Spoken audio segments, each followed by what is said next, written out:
Wellington, boa noite e bem-vindo à Hora 10 da noite. Boa noite, Dorival Aleixo, boa noite, São Agostinho, e a você assistindo à Hora 10, é um prazer estar aqui de volta. Certo. Vamos então começar a analisar as notas da atualidade internacional. Eu vou começar por ti exatamente, Wellington. Wellington, a cada dia nós vamos recebendo novas notícias à volta desta atuação do Israel no Líbano, e a pergunta que se calhar justifica-se aqui levantar é se o foco dos ataques do Israel terão mudado, não é, do conflito em Gaza para o Líbano. Dorivaldo, o objetivo de Israel é fazer uma guerra regional, sempre foi esse. Está tentando de todas as maneiras obrigar os iranianos para isso. Israel, no fim de semana, atacou várias frentes, não só expandiu os ataques aéreos em Beirute, após a morte do líder do Hezbollah, o Hassan Nasrallah, mas também está atacando Iêmen, iniciou uma leve incursão terrestre no Líbano para medir o nível de resistência, está também atacando a Síria. Isto é uma completa falta de estratégia. Agir com as vísceras e não com o cérebro é um erro grave em guerras. Acreditar na própria propaganda e até no messianismo e desprezar o inimigo é mais um erro que a história prova ser fatal. Aquilo que falávamos sobre uma guerra regional está praticamente em curso, pois com Israel atacando indiscriminadamente todas as partes envolvidas, agora essas partes buscam gerir os aspectos fortes e fracos para poder, juntas, iniciarem um ataque coordenado e sincronizado contra Israel. Naim Qassem, que é o vice-secretário-geral do Hezbollah, disse hoje que qualquer outra organização teria entrado em colapso após os ataques de Israel à liderança do Hezbollah. Mas, de acordo com as palavras dele, não eles, porque, de acordo com o que foi dito, o Hezbollah está ainda mais unido e com sede de vingança. Sede de vingança foi o que Israel conseguiu provocar, não só dentro do Líbano, mas em toda a região. E é muito complicado você estar dependendo dos Estados Unidos da América para se defender dos seus vizinhos. É uma situação fadada ao fracasso. O Hezbollah atacou, então, o norte de Israel com foguetes quase diariamente, depois do ocorrido, e mais de 60 mil colonos de Israel foram forçados a deixar a região fronteiriça. Dificilmente essas pessoas poderão regressar, porque essa guerra é eterna agora. Há um esforço enorme por parte da imprensa mainstream de forçar uma reação dos iranianos, pois desta maneira a entrada dos Estados Unidos e outros países ocidentais poderia de alguma maneira ser justificada. Muitas frases de efeito como os iranianos foram humilhados ou todos os inimigos de Israel são patrocinados pelos iranianos começaram a ser difundidas a partir de ontem. É impressionante, tudo no mesmo padrão. São apenas as primeiras frases que foram autorizadas e já recebem ampla divulgação, porque foram ordens aí dos patrões que controlam as emissoras de TV através do lobby sionista.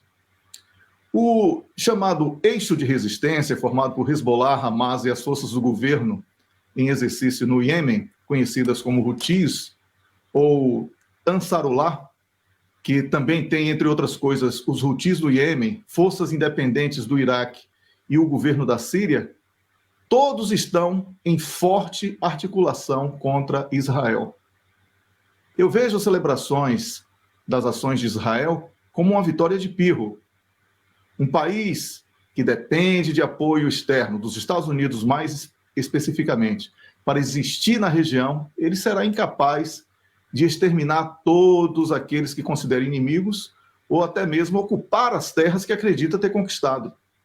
Eu digo mais, Dorivaldo, no conflito terrestre, Israel terá muita dificuldade, perderá muitos homens, porque as tropas que eles chamam de grupos terroristas, elas são muito preparadas, conhecem como poucos a região e estão muito dispostas. Se os norte-americanos entrarem com uma ação unilateral contra os iranianos, não será surpresa que Rússia, China e Coreia do Norte também ofereçam apoio aos iranianos. A situação é tensa. E assim como na Ucrânia, estamos diante de mais uma guerra de fronteira que pode evoluir para uma guerra regional e, inevitavelmente, para uma guerra mundial. A situação no Médio Oriente é agravada pelo fanatismo religioso de Benjamin Netanyahu, que recorreu hoje ao Torá para justificar a sua grande conquista. Ele e os seus comandados estão realmente acreditando que fazem parte de um povo escolhido que habitam uma terra abençoada, algo parecido. Israel notificou que os Estados Unidos da América aos Estados Unidos da América sobre essa incursão terrestre leve que foi iniciada. E os norte-americanos oferecem apoio escondido e diante da imprensa, negam esse apoio. Oferecem dinheiro e dizem estar preocupados. Nos planos de Israel, o Hamas foi a primeira fase da guerra e o Hezbollah a segunda, representando uma batalha crucial pela existência da Palestina. Com um exército de 150 mil homens, o Hezbollah tem capacidade logística para receber reforços e está prontamente reorganizado, alimentados, como falei, pelo sentimento de vingança, após perder a sua liderança. Netanyahu armou Israel massivamente enquanto fingia negociar cessar-fogo, mas agora só resta uma invasão terrestre para resolver a situação desafiadora que Israel enfrenta na região. A economia de Israel está em apuros e os eventos recentes colocaram pressão sobre Netanyahu. Se Israel não tiver sucesso contra o Hezbollah, seu futuro pode ficar seriamente ameaçado, especialmente porque isso também representará o fim da influência dos globalistas sionistas em Washington contra o Médio Oriente. A situação é crítica e as próximas ações serão decisivas para sabermos qual o impacto no equilíbrio de poder na região, Dorival. Certo, Wellington. Vamos continuar olhando para o segundo tema desta noite. Eu sigo com Wellington. Wellington, Vladimir Putin voltou a defender a legitimidade da operação da invasão na Ucrânia, apontando culpas ao Ocidente. Foi um discurso que ficou aqui marcado por vários pontos, mas em linhas gerais, o centro da mensagem trazida por Vladimir Putin pode levar-nos aqui a que dedução? Dorival, o presidente russo, Vladimir Putin, ele prometeu hoje que a Rússia alcançará todos os seus objetivos estabelecidos para a operação militar especial em andamento na Ucrânia, como você mesmo já fez menção na introdução dos temas que estamos aqui fazendo análise. Putin afirmou que a verdade está do lado dos russos e todas as metas estabelecidas serão alcançadas. Assim, reprodução ipsiliteris daquilo que foi dito. Obviamente que traduzido do russo. A mensagem foi feita através de um vídeo que foi divulgado para marcar o segundo aniversário do dia da reunificação, quando a Rússia anexou 4 regiões ucranianas, sendo que em algumas delas, algumas ações militares de pequeno impacto ainda ocorrem. Putin ordenou a entrada de tropas na Ucrânia e anexou várias regiões. Essa guerra nunca foi uma guerra contra a Ucrânia. Essa guerra sempre foi uma guerra em solo ucraniano contra objetivos da NATO. Por isso, Putin justifica a sua ação como uma medida existencial. Quando Vladimir Putin informa que, como hoje ele informou, que as elites ocidentais querem transformar a Ucrânia em uma colônia anti-Rússia, ou anti-russa, como preferir, ele deixa claro que essa não é uma guerra que terá um fim rápido. Tanto que a Rússia deve aumentar em 30% os gastos com defesa em 2025, de acordo com o que foi difundido na imprensa russa hoje, né, sobre um projeto de orçamento para o próximo ano. Bem, 30% a mais do que já está sendo gasto é uma demonstração clara de que a Rússia vai estar ainda mais preparada para os desafios que se impõem. Situação extremamente delicada. Semana passada, devemos recordar que foi inclusive tema de análise no programa, a Rússia redefiniu o conjunto de regras para o uso de armas nucleares. Então, a cada mês, Dorival, estamos fazendo aqui o nosso alerta para os riscos de uma escalada. Essa escalada já existe. O problema é se ela realmente atingir o recurso ao uso de armas nucleares. Aí a situação vai ficar complicada. Vamos torcer para que a derrota econômica dos países ocidentais seja um agente inibidor para esse ímpeto de querer fazer guerra. É isso, Dorival. Wellington, que leitura podemos fazer quando Vladimir Putin acusa o Ocidente de estar a transformar a Ucrânia numa colónia? Qual é a abrangência aqui também destes dizeres? Dorivaldo, quando o presidente ucraniano ele está limitado a pedir apoio, pedir dinheiro e pedir armas, a afirmação de Vladimir Putin faz todo sentido. Eu sempre gosto de lembrar que, graças a Boris Johnson, um acordo de paz que tinha sido intermediado pela Turquia e estava assinado, não foi celebrado oficialmente. Chegou a ser comemorado pelos diplomatas ucranianos na oportunidade, mas a Ordem de Washington levou o Boris Johnson do Reino Unido, que era primeiro-ministro da época, a fazer o Volodymyr Zelensky recuar daquele acordo. Então, estamos falando de uma colônia, um país que não tem soberania, um país que recebe ordens externas, que os seus custos fixos são pagos com doações desses países que mantêm essa guerra, o seu exército é alimentado com armas externas.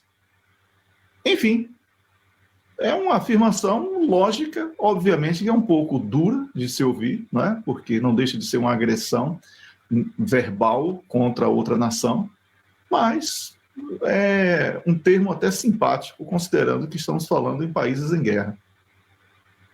Wellington, estamos aqui diante de uma situação não muito similar, não muito diferente, melhor, àquela que estivemos a analisar também em instantes.